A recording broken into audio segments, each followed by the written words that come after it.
যদি আমাকে জানতে সাধ হয়, বাংলার মুখ তুমি দেখে নিও। যদি আমাকে বুঝতে মন চায়, এ মাটির শ্যামলিমায় এসো প্রিয়। এখানে বৃষ্টি ঝরে রিমঝিম শ্রাবণের সেতারে, কুমারী নদীর বুক কেঁপে ওঠে প্রণয়ের জোয়ারে।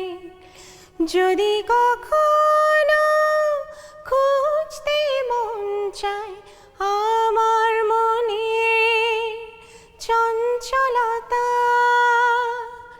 তবে বর্ষার কোনো নদী দেখে নিও। যদি আমাকে জানতে সাধ হয়, বাংলার মুখ তুমি দেখে নিও। দেখেন, এখানে একটা ভালো লাগা আছে যে প্রজন্ম থেকে প্রজন্ম ধরে রাখা। আমি জানি না দিঠির পরের প্রজন্ম এই ধরে রাখতে পারে কিনা, এখন একটা ভালো লাগা আছে।